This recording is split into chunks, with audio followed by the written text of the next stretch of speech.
ಬಗ್ಗೆ ಮತ್ತಷ್ಟು ಡೀಟೇಲ್ಸ್ ಅನ್ನು ಕೊಡ್ತಾ ಹೋಗ್ತಾರೆ ನಮ್ಮ ಪ್ರತಿನಿಧಿ ವೀರೇಶ್. ಸ್ಪೋರ್ಟ್ ಇಂದ ನೇರ ಸಂಪರ್ಕದಲ್ಲಿ ಜಾಯಿನ್ ಆಗ್ತಿದ್ದಾರೆ. ವೀರೇಶ್, ಏನಾಗ್ತಾ ಇದೆ ಸ್ಥಳದಲ್ಲಿ? ಪ್ರತಿಭಟನಾಕಾರನ ಕಂಟ್ರೋಲ್ ಮಾಡುವಲ್ಲಿ ಪೊಲೀಸರು ಯಶಸ್ವಿಯಾದ್ರ? ಏನವರ ಆಗ್ರಹ?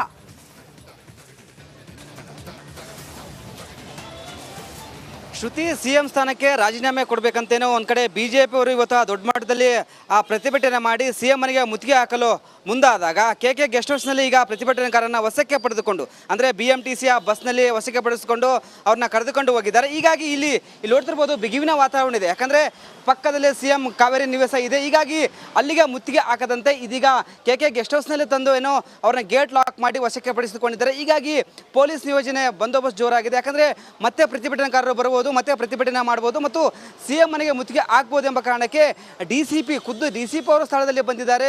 ಇನ್ಸ್ಪೆಕ್ಟರ್ಗಳಿದ್ದಾವೆ, ನೋಡ್ತಿರ್ಬೋದು. ಎಲ್ಲ ರೀತಿಯ ಬ್ಯಾರಿಕೇಡ್ ಹಾಕಿ ಭದ್ರತೆ ಕೈಗೊಂಡರು. ಇದೀಗ ಒಂದು ತಂಡ ಬಿಜೆಪಿ ಕಾರ್ಯಕರ್ತರನ್ನ ಏನೋ ಪ್ರತಿಭಟನೆ ಮಾಡಿದ್ರು, ಸಿಎಂಗೆ ಮನೆಗೆ ಮುತ್ತಿಗೆ ಹಾಕಲು ಮುಂದಾದಾಗ ಇದೀಗ ಒಂದು ತಂಡವನ್ನ ಬಿಜೆಪಿ ಕಾರ್ಯಕರ್ತರನಿಗೆ ವಶಕ್ಕೆ ಪಡೆದುಕೊಂಡು ಕರೆದುಕೊಂಡು ಹೋಗಿದ್ದಾರೆ. ಇನ್ನೊಂದು ತಂಡ ಬರ್ಬೋದು, ಪ್ರತಿಭಟನೆ ಮಾಡಬಹುದು, ಮುತ್ತಿಗೆ ಹಾಕಬಹುದು ಎಂಬ ಕಾರಣಕ್ಕೆ ಇದೀಗ ಪೊಲೀಸ್ ಹೈ ಅಲರ್ಟ್ ಆಗಿದೆ. ಇಲ್ಲಿ ಯಾರನ್ನೂ ಕೂಡ ಅಷ್ಟೊಂದು ಬಿಗಿಯಾಗಿದೆ ಎಲ್ಲ, ಅಂದ್ರೆ ಒಂದ್ ಕಡೆ ಟ್ರಾಫಿಕ್ ಜಾಮ್ ಆಗಿದೆ, ಮತ್ತೊಂದು ಕಡೆ ಪ್ರತಿಭಟನೆ ಮಾಡಲು ಬಿಜೆಪಿ ಕಾರ್ಯಕರ್ತರು ಒಬ್ಬೊಬ್ಬರಾಗಿ ಬರ್ತಿದ್ದಾರೆ. ಯಾಕಂದ್ರೆ ಸಿಎಂ ಅವರು ರಾಜೀನಾಮೆ ಕೊಡಲೇಬೇಕು, ಯಾಕಂದ್ರೆ ಹೈಕೋರ್ಟ್ ಸಹ ಹೇಳಿದ್ರೆ ತನಿಖೆಗೆ ಅಸ್ತು ಅಂದಿದೆ. ಹೀಗಾಗಿ ಆ ಸ್ಥಾನದಿಂದ ರಾಜೀನಾಮೆ ಕೊಡಬೇಕಂತೇನೋ ಇದೀಗ ಬಿಜೆಪಿ ರಾಜ್ಯಾದ್ಯಂತ ಹೋರಾಟ ಮಾಡಲು ಪ್ಲಾನ್ ರೂಪಿಸಿದೆ. ಅದರ ಭಾಗವಾಗಿ ಇವತ್ತು ಸಿಎಂ ಮನೆಗೆ ಮುತ್ತಿಗೆ ಹಾಕಲು ಬಿಜೆಪಿಯ ಕಾರ್ಯಕರ್ತರು ಮುಂದಾದಾಗ ಪೊಲೀಸರು ತಡೆ ಹೊಡೆದು ಅವ್ರನ್ನ ವಶಕ್ಕೆ ಪಡಿಸಿಕೊಂಡಿದ್ದಾರೆ. ಶ್ರುತಿ. ಓಕೆ ವೀರೇಶ್, ಸದ್ಯ ಯಾವ ರೀತಿ ಭದ್ರತೆನ ಹೆಚ್ಚುಗೊಳಿಸಲಾಗಿದೆ? ಬಹಳ ಸ್ಪಷ್ಟವಾಗಿ ಸಿದ್ದರಾಮಯ್ಯನವರು ಹೇಳಿದ್ರು, ಆರೋಪ ಅಷ್ಟೇ, ಅದು ಸಾಬೀತಾಗಿಲ್ಲ. ಆರೋಪಕ್ಕೆ ಸಂಬಂಧಪಟ್ಟಂತೆ ದೂರು ದಾಖಲಾದ್ರೆ ಆ ತನಿಖೆಗೆ ಸಹಕಾರ ಕೊಡ್ತೀನಿ, ಬದಲಾಗಿ ಸಿಎಂ ಸ್ಥಾನಕ್ಕೆ ರಾಜೀನಾಮೆ ಕೊಡೋದಿಲ್ಲ ಅಂತ ಅವರು ಬಹಳ ಸ್ಪಷ್ಟಪಡಿಸ್ಬಿಟ್ಟಿದ್ದಾರೆ. ಮುಂದಿನ ಹೋರಾಟ ಏನು ಬಿಜೆಪಿ ನಾಯಕರದ್ದು? ಶ್ರುತಿ, ಬಿಜೆಪಿ ಅವರು ಮುಂದಿನ ಹೋರಾಟ ಅಂದರೆ ಸಿಎಂ ಅವರು ರಾಜೀನಾಮೆ ಕೊಡೋವರೆಗೂ ನಮ್ಮ ಹೋರಾಟ ಇದ್ದೇ ಇರುತ್ತೆ. ಬೆಂಗಳೂರು ಮಾತ್ರವಲ್ಲ, ಬೇರೆ ಜಿಲ್ಲೆಗಳಲ್ಲಿ ಸಹ ಹೋರಾಟ ಇದ್ದೇ ಇರುತ್ತೆ. ಯಾಕಂದರೆ ಸಿಎಂ ಅವರಿಗೆ ಈಗ ಒಂದು ತನಿಖೆಗೆ ಹೈಕೋರ್ಟ್ ಸಹ ಹೈಕೋರ್ಟ್ ಸಹ ಒಂದು ಗ್ರೀನ್ ಸಿಗ್ನಲ್ ನೀಡಿದೆ, ತನಿಖೆ ಮಾಡ್ಬೋದು ಅಂತ. ಹೀಗಾಗಿ ಎಲ್ಲ ಒಂದು ಕಡೆ ಸಿಎಂ ಅವರು ಖುದ್ದಾಗಿ ತಾವೇ ರಾಜೀನಾಮೆ ಕೊಡಬೇಕು, ಇಲ್ಲವಾದರೆ ಉಗ್ರ ಹೋರಾಟ ಮಾಡ್ತೀವಿ, ಜನರ ಬಳಿಗೆ ಹೋಗ್ತೀವಿ, ಈ ಎಲ್ಲ ವಿಷಯನ ತಿಳಿಸ್ತೀವಿ. ಯಾಕಂದರೆ ಕಾಂಗ್ರೆಸ್ ಸರ್ಕಾರ ಭ್ರಷ್ಟಾಚಾರ ತುಂಬಿದೆ, ಲೂಟಿ ಹೊಡಿತಿದ್ದಾರೆ. ಹೀಗಾಗಿ ಎಲ್ಲೋ ಸಿಎಂ ಅವರು ಈ ಒಂದು ಮೂಢ ಹಗರಣದಲ್ಲಿ ಪಾತ್ರ ದೊಡ್ಡದಾಗಿದೆ ಸೈಟ್ ವಿಚಾರವಾಗಿ. ಹೀಗಾಗಿ ಸಿಎಂ ಅವರು ಒಂದು ವೇಳೆ ರಾಜೀನಾಮೆ ಕೊಡಲಂದ್ರೆ ಮುಂದಿನ ದಿನಗಳಲ್ಲಿ ಇಡೀ ಬೆಂಗಳೂರು ಅಂತಲ್ಲ, ಬೇರೆ ಜಿಲ್ಲೆಗಳಲ್ಲಿ, ಬೇರೆ ರಾಜ್ಯಗಳಲ್ಲಿ ಸಹ ಹೋರಾಟ ಮಾಡ್ತೀವಂತೇನೋ ಒಂದು ಕಡೆ ಬಿಜೆಪಿ ಸಹ ಒಂದು ಕಡೆ ಎಚ್ಚರಿಕೆ ಸಹ ಕೊಡ್ತಿದೆ. ಶ್ರುತಿ. ಓಕೆ ವೀರೇಶ್, ಧನ್ಯವಾದಗಳು ತಮ್ಮೆಲ್ಲ ಮಾಹಿತಿಗೆ. ಬಿಜೆಪಿಯ ರಾಜ್ಯಾಧ್ಯಕ್ಷ BY ವಿಜಯೇಂದ್ರ ಅವರು ಮಾತನಾಡಿದ್ದಾರೆ. ಏನ್ ಹೇಳಿದ್ದಾರೆ ಬನ್ನಿ ನೋಡ್ಕೊಂಡು ಬರೋಣ. ಯಾರ್ಯಾರ ಹಣ ಬರದಲ್ಲಿ ಏನೇನಾಗಿ ಬರ್ದಿದ್ದು ಅದು ಆಗಲಿ. ಆದರೆ ನಂಗೆ ನೋವಿರ್ತಕ್ಕಂಥ ಸಂಗತಿ, ಒಬ್ಬ ಹಿರಿಯ ನಾಯಕರು ಈಶ್ವರಪ್ಪನವರು ಶಿವಮೊಗ್ಗದಲ್ಲಿ ಪಾಪ ಠೇವಣಿನೂ ಕೂಡ ತೆಗೆದುಕೊಳ್ಳೋಕ್ಕಾಗಲಿಲ್ಲಲ್ಲ ಅನ್ನೋ ನೋವು ನನಗೂ ಕೂಡ ಕಾಡ್ತಾ ಇದೆ. ಅಂತ ಒಬ್ಬ ಹಿರಿಯ ನಾಯಕರಿಗಿಂತ ನೋಡ್ತಾ ಇದ್ದೀವಿ ಕೆಕೆ ಗೆಸ್ಟ್ ಹೌಸ್ ಮುಂಭಾಗದಲ್ಲಿ ಹೈ ಡ್ರಾಮಾ ಪ್ರತಿಭಟನಾಕಾರರಿಂದ. ಪ್ರಮುಖ ಆಗ್ರಹ ಇಷ್ಟೇ, ಸಿಎಂ ಸ್ಥಾನಕ್ಕೆ ಕೂಡಲೇ ಸಿದ್ದರಾಮಯ್ಯನವರು ರಾಜೀನಾಮೆ ಕೊಡಬೇಕು. ಹೈಕೋರ್ಟ್ ಕೊಟ್ಟಿರುವಂತಹ ಆದೇಶವನ್ನ ಪಾಲನೆ ಮಾಡಬೇಕಾಗುತ್ತೆ. ಆರೋಪ ಹೊತ್ತಿರುವಂತಹ ಸಿಎಂ ಹೇಗೆ ಸಿಎಂ ಸ್ಥಾನದಲ್ಲಿ ಮುಂದುವರಿತಾರೆ ಸಿದ್ದರಾಮಯ್ಯನವರು? ರಾಜೀನಾಮೆ ಕೊಡಲೇಬೇಕು ಅನ್ನುವಂತಹ ಪಟ್ಟು ದೊಡ್ಡ ಮಟ್ಟದ ಹೋರಾಟಕ್ಕೆ ಬಿಜೆಪಿ ನಾಯಕರು ಮುಂದಾಗಿದ್ದಾರೆ.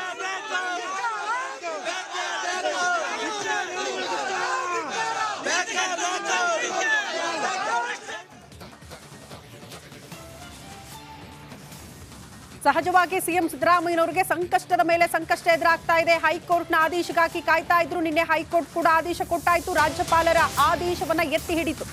ಮುಂದುವರೆದ ಭಾಗ ಮತ್ತೊಂದು ಸಂಕಷ್ಟ ಏನದು ಅನ್ನೋದ್ರ ಬಗ್ಗೆ ಡೀಟೇಲ್ಸ್ ಅನ್ನ ನಿಮ್ಮ ಮುಂದೆ ಇಡ್ತಾ ಇದೀವಿ. ಮೈಸೂರು ಲೋಕಾಯುಕ್ತ ಕಚೇರಿಗೆ JDS ನಿಯೋಗ ಹೈಕೋರ್ಟ್ ಆದೇಶ ಪ್ರತಿಯೊಂದಿಗೆ ಆಗಮಿಸಿದ್ದಾರೆ ಎನ್ನುವುದರ ಡೀಟೇಲ್ಸ್ ಸಿಗ್ತಾ ಇದೆ. ಸಿದ್ದರಾಮಯ್ಯ ವಿರುದ್ಧ ದೂರು ನೀಡೋದಕ್ಕೆ ಆಗಮಿಸಿದ್ದಾರೆ. ಪ್ರದೀಪ್ ನೇತೃತ್ವದಲ್ಲಿ ಲೋಕಾಯುಕ್ತ SP ಭೇಟಿ. ಸಿದ್ದರಾಮಯ್ಯ ವಿರುದ್ಧ FIR ದಾಖಲಿಸಿಕೊಳ್ಳುವಂತೆ ಮನವಿ ಮಾಡಿಕೊಂಡಿದ್ದಾರೆ ಪ್ರದೀಪ್ ಕುಮಾರ್ ಒಬ್ಬ ದೂರುದಾರರು. ಲೈವ್ ದೃಶ್ಯಗಳು ಕೆಲವೇ ಕ್ಷಣಗಳಲ್ಲಿ ಅವರು ಮಾತನಾಡ್ತಾರೆ. ಸರ್, ಇವಾಗ ನಿನ್ನೆ ಏನು ಹೈಕೋರ್ಟ್ ತೀರ್ಪನ್ನು ಕೊಡ್ತು, ಆ ತೀರ್ಪಿನ ಆಧಾರದ ಮೇಲೆ 17A ಕೆಳಗಡೆ ಡೈರೆಕ್ಟ್ ಇನ್ವೆಸ್ಟಿಗೇಷನ್ ಮಾಡಿ FIR ಹಾಕ್ಲಿಕ್ಕೆ ಅವಕಾಶ ಇದೆ ಜಡ್ಜ್ಮೆಂಟ್ ಪ್ರಕಾರ. ಆ ಜಡ್ಜ್ಮೆಂಟ್ ಪ್ರಕಾರ ಈಗ ಆಲ್ರೆಡಿ ನಾನು ಈ ಹಿಂದೆ 31 ಜುಲೈ ಒಂದು ಕಂಪ್ಲೇಂಟ್ ಕೊಟ್ಟಿದ್ದೆ, ಅದಾದಮೇಲೆ ಇನ್ನೊಂದು ಕಂಪ್ಲೇಂಟು, 2 ಕಂಪ್ಲೇಂಟ್ ಈಗ ಆಲ್ರೆಡಿ ನಾನು ಲೋಕಾಯುಕ್ತ SP ಆಫೀಸ್ ಮೈಸೂರು ಇಲ್ಲಿ ಕೊಟ್ಟಿದ್ದೆ. ಈಗ ಜಡ್ಜ್ಮೆಂಟ್ ಬಂದ ಮೇಲೆ ಜಡ್ಜ್ಮೆಂಟ್ ಕಾಪಿನಲ್ಲಿ ಏನು ಅಬ್ಸರ್ವೇಷನ್ ಮಾಡಿದ್ದಾರೆ, ಇನ್ವೆಸ್ಟಿಗೇಷನ್ ಮಾಡಲಿಕ್ಕೆ ಹೇಗೆ ಅವಕಾಶವನ್ನು ಕೊಟ್ಟಿದ್ದಾರೆ, ಡೈರೆಕ್ಟು ಯಾವುದೇ ಪ್ರಿಯರ್ ಪರ್ಮಿಷನ್ ಬೇಕಾಗಿಲ್ಲ, ಇನ್ವೆಸ್ಟಿಗೇಷನ್ ಮಾಡ್ಬೋದು ಅಂತ ಜಡ್ಜ್ಮೆಂಟಲ್ಲಿ ಮೆನ್ಷನ್ ಆಗಿದೆ. ಅದರ ಆಧಾರದ ಮೇಲೆ ಜಡ್ಜ್ಮೆಂಟ್ ಕಾಪಿ ಮತ್ತು ಒಂದು ಕವರಿಂಗ್ ಲೆಟ್ರು ಮಾಡಿ ಇವತ್ತು SP ಅವರಿಗೆ ನಾನು ಕೊಟ್ಟೆ. ಈಗ ಅವರೇನು ಹೇಳ್ತಾರೆ, ನಾನು ರಿಕ್ವೆಸ್ಟ್ ಮಾಡಿಕೊಂಡೆ, ನೀವು ಈಗಲೇ FIRನ ರಿಜಿಸ್ಟ್ರ್ ಮಾಡ್ಬೋದು, ಇದರಲ್ಲಿ ಇದೆ ಅಂತೇಳಿ ನಾನು 196 ಪೇಜ್ ನಂಬರಲ್ಲಿ ಏನು ಸಾಹೇಬರು ಮೆನ್ಷನ್ ಮಾಡಿದ್ದಾರೆ ಜಡ್ಜ್ಮೆಂಟಲ್ಲಿ ಇದೆ ಕಾಪಿನಲ್ಲಿ, ಅದನ್ನೆಲ್ಲ ಓದಿ ಅವ್ರಿಗೆ ಹೇಳಿದೆ. ಈಗ ಅವರೇನು ಹೇಳ್ತಿದ್ದಾರೆ, ಇಲ್ಲ ನಾವು ಕಾಪಿ ಕೊಡ್ತೀವಿ, ಎಂಡಾಸ್ಮೆಂಟ್ ಕೊಡ್ತೀವಿ, ನಾವು ನಮ್ಗೆ ಟೈಮ್ ಬೇಕು ಓದೋಕ್ಕೆ ಅಂದರು. ನೋ ಸರ್, ನಾನೇ ಓದಿ ಹೇಳ್ತೀನಿ ಅಂತೇಳಿ ಓದಿ ಹೇಳಿದ್ವಿ. ಅದಾದರೂ ಸಹಿತ ಅವರು ರೆಡಿ ಇಲ್ಲ. ಈ ಹಿಂದೆ ನಾವು ಕೊಟ್ಟಿರ್ತಕ್ಕಂಥ ದೂರಿನ ಮೇಲೆ ಕ್ರಮ ಕೈಗೊಳ್ಳೋಕ್ಕೂ ರೆಡಿ ಇಲ್ಲ. ಅದನ್ನು ಬೆಂಗಳೂರು ಆಫೀಸಿಗೆ ಕಳಿಸಿದ್ದೀವಿ ಅಂತ ಹೇಳ್ತಾರೆ. ಇವಾಗ ಏನು ಈ ದೂರನ್ನು ಕೊಟ್ಟಿದ್ದೀವಿ, ಇದ್ರ ಮೇಲೂ ಕೂಡ ಅವರು ಏನು ಆಕ್ಷನ್ ಮಾಡೋಕ್ಕೆ ರೆಡಿ ಇಲ್ಲ. ನಾವು ಹೇಳ್ತಾ ಇದ್ದೀವಿ, ಹೈಕೋರ್ಟ್ ಜಡ್ಜ್ಮೆಂಟ್ SOP ಇದೆ ಅಂದರು. SOP ನಿನ್ನೆ ಹೈಕೋರ್ಟ್ ಆದೇಶ ಆದಮೇಲೆ SOP ಎಲ್ಲ ಕ್ಲಿಯರ್ ಆಗಿದೆ. ಅವ್ರು ಯಾವುದೇ ಸ್ಟೇ ಕೂಡ ಇಲ್ಲ, ಸ್ಟೇನೂ ಕೂಡ ವೆಕೇಟ್ ಆಗಿದೆ. As per the high court order ಪ್ರಕಾರ ಸ್ಟೇನೂ ಇಲ್ಲ. ಸೊ ಹಾಗಾಗಿ ಈ ದೂರಿನ ಮೇಲೆ ಈಗ ನಾನು ಕೊಟ್ಟಿರ್ತಕ್ಕಂಥ ದೂರು ಮತ್ತು ಜಡ್ಜ್ಮೆಂಟ್ ಆಧಾರದ ಮೇಲೆ ಈ ಕ್ಷಣವೇ FIR ಮಾಡಿ ಈ ಕನ್ಸರ್ನ್ ಯಾರ್ಯಾರ ಮೇಲೆ ಅಕ್ಯೂಸ್ಡ್ ಅಂತ ನಾವು ಹೇಳಿದ್ದೀವಿ ಅವ್ರನ್ನ ಬಂಧಿಸಲಿಕ್ಕೆ ಅವಕಾಶ ಇದೆ. ಇದೆಲ್ಲ ನಾನ್ ಬೇಲೇಬಲ್ ಅಫೆನ್ಸು. ಎಲ್ಲರನ್ನೂ ಅರೆಸ್ಟ್ ಮಾಡಿ ಇನ್ವೆಸ್ಟಿಗೇಷನ್ ಮಾಡಬೇಕಾದ್ದು it is the duty of the investigation officer. ಆದರೆ ಅದನ್ನು ಮಾಡ್ದೇ ಲೋಕಾಯುಕ್ತ ಪೊಲೀಸ್ನವರು ದುರ್ವರ್ತನೆ ತೋರಿಸ್ತಾ ಇದ್ದಾರೆ. ಇದರಲ್ಲಿ ಯಾವುದೇ ಆಕ್ಷನ್ ತೆಗೆದುಕೊಳ್ದೇ ಪೇಪರ್ನ ಸುಮ್ಮನೆ ಆಫೀಸಲ್ಲಿ ಇಟ್ಕೊಂಡು ಆಟ ಆಡ್ತಾ ಇದ್ದಾರೆ.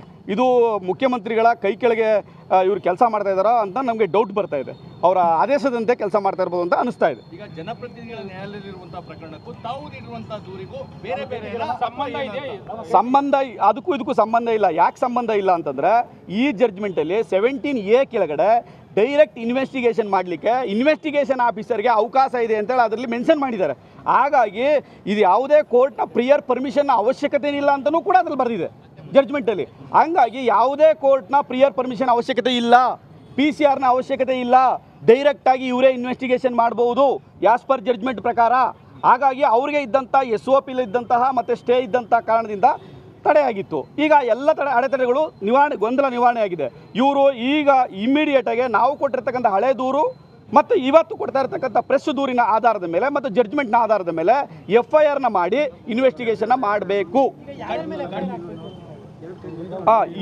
ಈ ಪ್ರಕರಣದಲ್ಲಿ ನಾವು ಆರೋಪಿತರು ಅಂತ ಮೆನ್ಷನ್ ಮಾಡಿರ್ತಕ್ಕಂಥದ್ದು ಸನ್ಮಾನ್ಯ ಶ್ರೀ ಮುಖ್ಯಮಂತ್ರಿಗಳಾದಂಥ ಸಿದ್ದರಾಮಯ್ಯನವರು, ಯತೀಂದ್ರ ಸಿದ್ದರಾಮಯ್ಯನವರು, ಪಾರ್ವತಮ್ಮ ಸಿದ್ದರಾಮಯ್ಯನವರು ಮತ್ತು ಮಲ್ಲಿಕಾರ್ಜುನ ಸ್ವಾಮಿಯವರು ಮತ್ತು ಇತರರು ಅಂತ ಸೇರಿಸಿದ್ವಿ. ಮತ್ತು ಇದ್ರ ಯಾರು ಇನ್ವಾಲ್ವ್ ಆಗಿದ್ದಾರೆ ಆಫೀಸರ್ಸು ಅವರನ್ನೂ ಒಳಗೊಂಡಂತೆ ಈ 5 ಜನಗಳ ಮೇಲೆ ಈ ಕ್ಷಣವೇ ತತ್ಕ್ಷಣವೇ ಪ್ರೈಮಾಪೇಸಿ ನಾವೇನು ಕಂಪ್ಲೇಂಟಲ್ಲಿ ಮೆನ್ಷನ್ ಮಾಡಿದ್ವಿ, ಇವರು 5 ಜನ ಮೇಲೆ ತತ್ಕ್ಷಣದಲ್ಲೇ FIR ರಿಜಿಸ್ಟರ್ ಆಗಬೇಕು.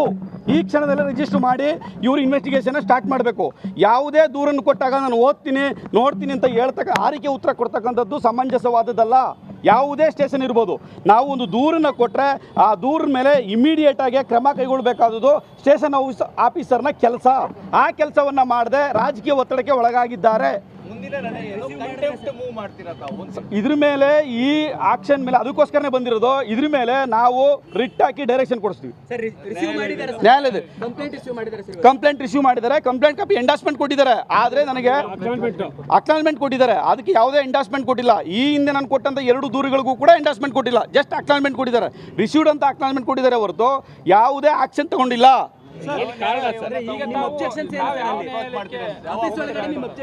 ಆಫೀಸ್ ಅಬ್ಜೆಕ್ಷನ್ ಆಫೀಸಲ್ಲಿ ಅವ್ರೇನು ಹೇಳ್ತಿದ್ದಾರೆ, ಈಗಲೇ ನೀವು ಹಿಂದೆ